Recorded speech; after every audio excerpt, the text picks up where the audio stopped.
રસગુલ્લા જોતાની સાથે તો મનમાં આવી જાય કે ચલો ખાવા માટે બનાવી જ નાખીએ અને તરત જ બનાવી નાખીએ. તો આ રેસીપી જોઈને તમે રસગુલ્લા જરૂર બનાવજો. બહુ જ સરસ મજાના ફૂલીને ડબલ ધ સાઇઝ થતા હોય છે. તો ઘરે બેઠા રસગુલ્લા કેમ નહીં બનાવે? ચાલો શરૂ કરીએ રસગુલ્લાની રેસીપી. ચાલો મારી સાથે. ચલો ભાઈ, આજની સવારમાં વિચાર કર્યો કોઈ એક રેસીપી મૂકી દઈએ. તો રેસીપી મૂકવા માટે મારે જવું પડ્યું ફ્રીજની અંદર. ફ્રીજમાં જઈને જોયું તો મારું 3 લીટરનું દૂધનું ગેલન સરસ મજાનું પડ્યું છે, ફૂલ ક્રીમ મિલ્ક, જે ઓસ્ટ્રેલિયામાં મળતું હોય છે $5 થી $6. બનાવી નાખશું એના રસગુલ્લા. રસગુલ્લા માટે મને જોઈ જશે 1 લીટર દૂધ. 1 લીટર દૂધનું માપ લઈને હું લઈ લઈશ. તમે ગમે એ દૂધ લઈ યુઝ કરી શકો. ગાયનું મિલ્ક હોય તો વધારે સરસ મજાના ગુલ્લા થાય. તો ગાયનું મિલ્ક ગોતવાની કોશિશ પહેલી કરજો. હું લઈ લઈશ મારા બાઉલની અંદર 1 લીટર જેટલું દૂધ. 600 ગ્રામ જેવું લઈ લીધું છે. એની ઉપર થોડું વધારે નાખીને લીટર જેવું દૂધ થઈ ગયું છે. આ ફૂલ ક્રીમ મિલ્કને હું થવા દઈશ ગરમ મીડિયમ ધીમા તાપ ઉપર અને એને હલાવતા રહીશું, જેથી કરીને દૂધમાં દાજ ન બેસે અને સ્મેલ ના થાય. એટલે હલાવીને દૂધને ઉકળવા માટે મીડિયમ ધીમા તાપ ઉપર મૂકી દીધું છે. ચાલો ભાઈ, હવે આવ્યો ખાંડનો વારો. ખાંડમાં હું લઈ લઈશ વ્હાઈટ સુગર. કારણ કે વ્હાઈટ સુગર હશે તો રસગુલ્લામાં આપણે જોઈએ તો એનું રૂપ પણ એવું ને એવું રહે. એટલે વ્હાઈટ સુગરને આપણે લઈ લઈશું 250 ગ્રામના માપમાં. એટલે 1 કપ વ્હાઈટ સુગરમાં આપણે લઈ લઈશું એની અંદર 2.5 કપ પાણી, જેથી કરીને એની ચાસણી માટે, ગુલ્લા માટે પ્રોપર ચાસણી થઈ જાય. ભાઈ, આમાં કોઈ 1 તાર કે 2 તાર લેવાના નથી. ચાસણીને થવા દેશો મીડિયમ ધીમા તાપ ઉપર. દૂધને પણ તો જોતા રહેશું સાથે સાથે. દૂધની સાથે આપણે એને ફાડવા માટે જોશે વ્હાઈટ વિનેગર. તો મેં લઈ લીધું છે વ્હાઈટ વિનેગર 2 ટેબલ સ્પૂન જેટલું. એની અંદર હું લઈ લઈશ 2 ટેબલ સ્પૂન જેટલું પાણી. વ્હાઈટ વિનેગર અને પાણીનું મિક્સ કરવું પડશે. એ બેને મિક્સ કરીને આપણે દૂધમાં ફાડવા માટે આ મદદરૂપ થશે. એટલે આપણે એનું બનાવી નાખશું પનીર. ચલો ભાઈ, 2 હાથે 2 કામ થાય છે. એક બાજુ ચાસણી થાય છે, એક બાજુ દૂધ ગરમ થાય છે. કારણ કે રસોઈ કરતાં કરતાં આ વસ્તુ પણ બનાવવાની છે. તો દૂધમાં તો ભાઈ વાતમાં ઉફાણો આવી ગયો. તો આપણે દૂધને ઉકાળવાનું પણ નથી, કંઈ નહીં. આ એક ઉફાણાથી દૂધને આપણે લઈ લેશું નીચે. આપણે એને થવા દેશું થોડું હલાવીને મીડિયમ ઠંડુ થતાની સાથે આપણે લઈ લેશું પાણીવાળું વિનેગર જે મિક્સ કર્યું છે એને આપણે લઈ લેશું 2 ટેબલ સ્પૂન. એટલે 1 ટેબલ સ્પૂન નાખીને ધીમે ધીમે હલાવતા જશું. એટલે એનું ફાટીને નીકળી આવશે પનીર. પનીર જુઓ તમે, પાણી સાવ છૂટું થઈ ગયું છે. એટલે પનીરને લઈ લેશું આપણે મલમલના કપડામાં. મલમલનું કપડું ન હોય તો થોડું જાડા કપડામાં પણ તમે લઈ શકો, જેમાંથી પાણી નીતરી જાય. અને આપણે એને ધોઈ નાખશું ઠંડા પાણી વડે, જેથી આની અંદરની વિનેગરની ખટાશ હોય એ નીકળી જાય.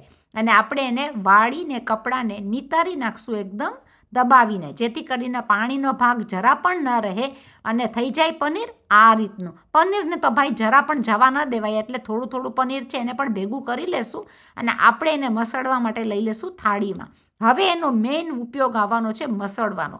તો આપણે હથેળી વડે એને ધીમે ધીમે આપણે મસળતા રહેશું. પણ એની પહેલાં એની સાથે નાખશું 1 ટીસ્પૂન જેટલો મેંદાનો લોટ, જેથી કરીને બાઇન્ડિંગ પણ આવે અને થાશે પણ પનીર એકદમ લીસું અને સરસ. આવું કણકણવાળું પનીર હશે તો તમારે એને મસળીને એકદમ જ આપણે કરી નાખવાનું છે લોટ જેવું, જે બની જશે સોફ્ટ લોટ જ્યારે તમે હથેળીથી મસળશો ત્યારે. બસ પછી તો શું છે, ગોળ ગોળ મસ્ત મજાના લુવા વાળી દઈએ. આપણા સોફ્ટ લોટથી થોડો લોટ લઈને આપણે એના બનાવી નાખીએ ગોળ ગોળ લુવા. આને દબાવીને આપણે બનાવી શકીએ રસમલાઈ. પણ રસમલાઈને આપણે બનાવશું બીજી એક રેસીપીમાં. તો આ બની ગયા આપણા મસ્ત મજાના 1 લીટર દૂધમાંથી આટલા બધા લુવા, જે ગોળ લુવા એકદમ સરસ મજાના થઈ ગયા છે. ચલો ભાઈ, રસોઈની તૈયારી પણ તો સાથે કરવાની છે. તો મેં લઈ લીધું છે મશરૂમ મટર બટેટાનું શાક જે બનાવ્યું છે એને ગરમ મૂકી દીધું છે કે ડબ્બા ભરવામાં તરત જ કામ આવી જાય. અને લુવા આપણે નાખતા જશો રસગુલ્લાના ચાસણીની અંદર. જ્યારે ચાસણી મીડિયમ ધીમા તાપ ઉપર ઉકળતી હોય, આ ખાસ ધ્યાન રાખવાનું છે કે ઉકળતી ચાસણીમાં લુવા પડશે. તો ઢાંકી દીધા છે એને 5 થી 7 મિનિટ થવા માટે.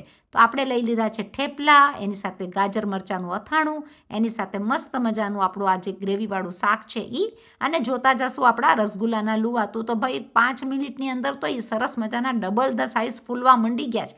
પનીર છે ફૂલવાના તો છે જ, એટલે ડબલ સાઇઝ ફૂલવા મંડી ગયા છે. એનું તાપ એકદમ બરાબર જોશે. થોડો ચાસણીનો ભાગ કાઢી લેવાનો. જ્યારે ચાસણી એકદમ જ ગુલ્લામાં કડક થવા માંડે તો આ ઠંડી કરેલી ચાસણી તમે એની અંદર એડ કરી શકો, એની માટે હોય છે. તો તમને જરૂરત પડશે તો હું આ ચાસણી એની અંદર એડ કરવા માટે લઈ લઈશ. પણ ઢાંકીને થવા દઈશ 5 થી 7 મિનિટ લુવાને એકદમ સરસ પાકવામાં. જોઈ લેશું ખોલીને તો ભાઈ લુવા તો ડબલ ધ સાઇઝ થઈ ગયા હતા આપણે નાખ્યા છે એનાથી.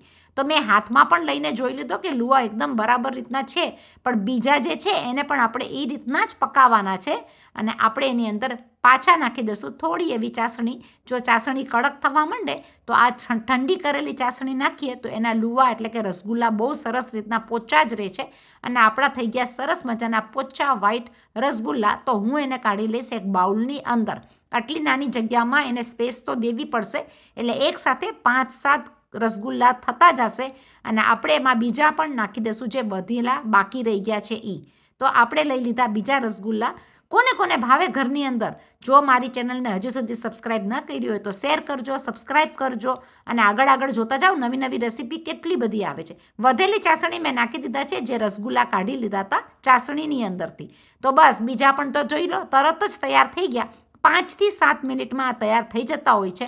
અને વધેલા રસગુલ્લા જે પહેલાં કર્યા હતા એ પણ મેં એમાં બધા જ નાખી દીધા, કારણ કે હવે બધા એકસાથે આવી જશે અને થઈ જશે એકદમ સરસ રીતના ચાસણીની અંદર. તો મેં બધા એને ફૂલવા દીધા છે. રસગુલ્લા ડબલ ધ સાઇઝ ફૂલીને તૈયાર થઈ ગયા છે.